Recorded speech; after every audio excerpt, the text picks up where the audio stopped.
اعوذ باللہ من الشیطان الرجیم بسم اللہ الرحمن الرحیم۔ معزز سامعین، استغفار پڑھنے سے انسان کا دل زندہ ہوتا ہے۔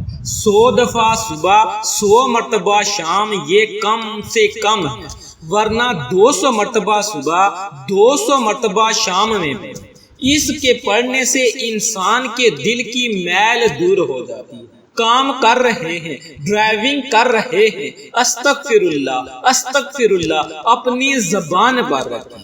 استغفر اللہ کا لفظ پڑھنے میں کون سی مشکل ہے؟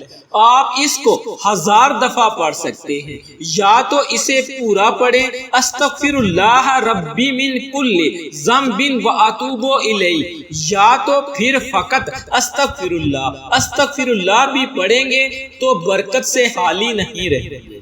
دوسرا، جس سے دل زندہ ہوتا ہے، نبی کریم صلی اللہ علیہ وسلم پر درود شریف کا پڑھنا۔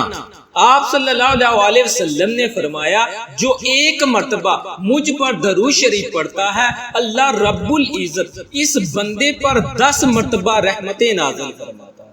اللہ تعالیٰ کو اپنے محبوب سے ایسی محبت ہے کہ جو اللہ تعالیٰ کے محبوب کو یاد کرتا ہے، درود شریف پڑھنے کے ذریعے سے اللہ اس بندے کو 10 مرتبہ یاد کرتے ہیں۔ حدیث پاک میں آتا ہے، اللہ تعالیٰ کے کچھ فرشتے ایسے ہیں جو زمین کے اندر چلتے پھرتے ہیں، سیاحت کرتے ہیں۔ جب میرا امتی جو مجھ پر درود پڑھ رہا ہوتا ہے، یہ فرشتے اس درود و سلام کو مجھ تک پہنچا دیتے ہیں۔ ایک حدیث پاک میں فرمایا، قیامت کے دن میرے سب سے قریب وہ انسان ہوگا جو سب سے زیادہ مجھ پر درود شریف پڑھنے والا ہوگا۔ یہ سب اسباب عمال میں لانے والے ہیں۔ ہم سب کو اللہ کا ذکر کثرت سے کرنا چاہیے، تلاوت کرنی چاہیے، استغفار کرنی چاہیے اور درود شریف پڑھنا چاہیے۔ کئی لوگ پوچھتے ہیں، استغفار پہلے کریں یا درود شریف پہلے پڑھیں؟ ہمارے بزرگوں نے اس کا ایک سادہ سا جواب دیا۔ اگر کوئی کپڑا میلا ہو تو اس کی ترتیب یہ ہے کہ پہلے دھوتے ہیں اور پھر اس کے اوپر عطر لگا دیتے ہیں، تو استغفار سے ان میلے دلوں کو پہلے دھو لیں، پھر درود شریف کے ذریعے عطر اور خوشبو اس پر چھڑکیں۔ دوسرا، جس انسان کا دل زندہ ہوتا ہے، اللہ تعالیٰ کا فرمان ہے، اے ایمان والو اللہ سے ڈرو اور سچوں کے ساتھ رہو، جن کے تہوار قول اور فعل میں اتضاد نہیں ہوتا، جن میں درندگی نہیں ہوتی، ایسے لوگوں کی صحبت اختیار کرو۔ اس سے انسان کا دل بہت جلد سنورتا ہے۔ اللہ والوں کی صحبت میں جو بندہ بھی آ کر بیٹھتا ہے، خود بھی سنور جاتا ہے۔ نیکوں کی صحبت انسان کو نیک بنا دیتی ہے اور بدکار بندے کی صحبت انسان کو بدکار بنا دیتی ہے۔ علماء نے لکھا ہے کہ جو لوگ جانور پالتے ہیں، ان جانوروں کا بھی انسان پر اثر ہوتا ہے۔ مثال کے طور پر جو لوگ گھوڑے پالتے ہیں، ان میں بہادری آ جاتی ہے۔ جو لوگ اونٹ پالتے ہیں، ان میں ضد ہٹ درمی آ جاتی ہے، اور جو لوگ بکریاں پالتے ہیں، ان میں عاجزی آ جاتی ہے۔ اب ذرا غور کریں کہ جانور کے ساتھ وقت گزارنے سے اگر جانور کے اس کے اوپر اثرات آ جاتے ہیں، تو اگر اللہ والوں کے ساتھ وقت گزاریں گے تو کیا ہمارے اوپر ان کے اچھے اثرات نہیں آئیں گے؟ اللہ والوں کی صحبت سے انسان کا دل زندہ ہوتا ہے۔ ایک بزرگ گزرے ہیں، عبداللہ دہلوی رحمت اللہ علیہ، یہ نقشبندی سلسلے کے بزرگ تھے، بڑے عالم تھے۔ ان کا درس تفسیر بہت مشہور تھا۔ رمضان المبارک میں درس تفسیر دیتے تھے، اور ملک کے مدارس سے جو علماء جو تفسیر کا سبق سیکھنے والے تھے، وہ ان کے پاس جا کر تفسیر دورہ کیا کرتے تھے۔ ان سے علماء کو بہت فیض حاصل ہوتا تھا۔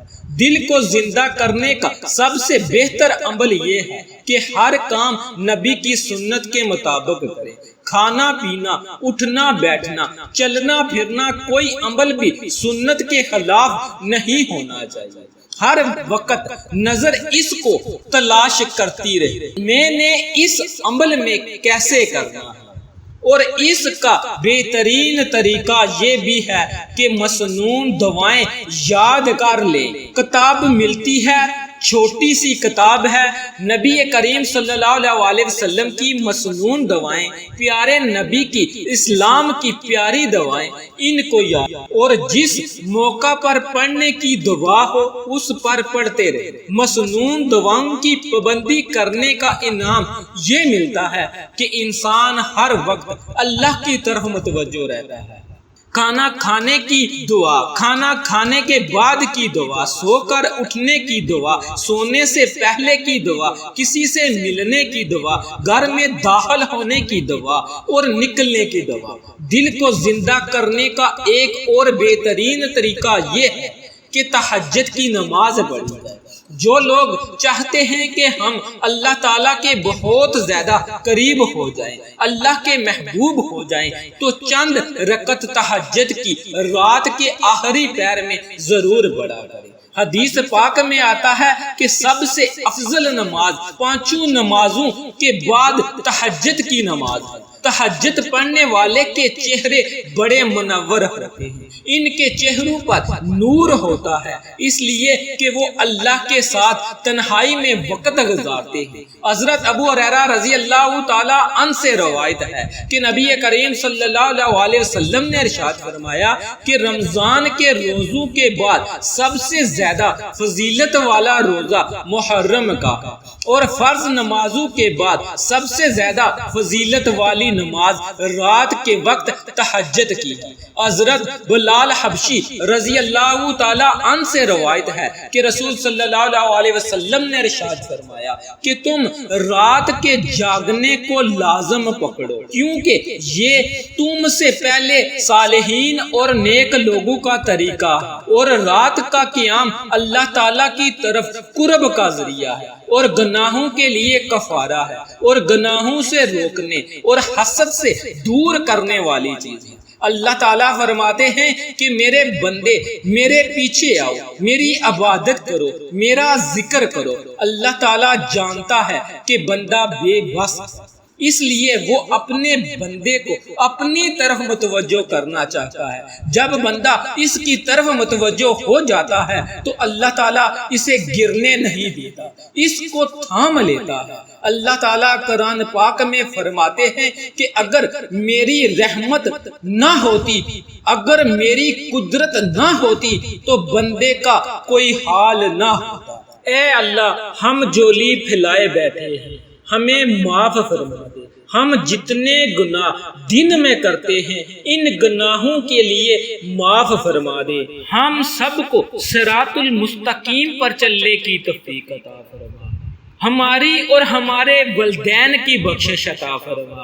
الہی، ہم میں سے جو بھٹک گئے ہیں ان کو راہ راست پر لا، ہماری اولاد کو فرما بردار اور تابع بنا، اور ہم کو ان پر احسان کرنے کی توفیق عطا فرما۔ بالخصوص ہم سب کو 5 گانا نماز ادا کرنے کی توفیق عطا فرما، قرآن پاک کی زیادہ سے زیادہ تلاوت کرنے کی توفیق عطا فرما، اپنا زیادہ سے زیادہ ذکر کرنے کی توفیق عطا فرما۔ اور جن جن میرے بہن بھائیوں نے کمنٹس میں دعا کے لیے کہا ہے، مولا تو ہر ایک کی حاجت سے اچھی طرح واقف ہے، مولا ہر ایک کی جائز دعا اور ہر ایک کی جائز حاجت کو پورا فرما۔ اور ہم میں سے جن جن کے ماں باپ اس دنیا سے چلے گئے ہیں، یا اللہ ان کو بخش دے، ان کو جنت میں اعلیٰ مقام عطا فرما۔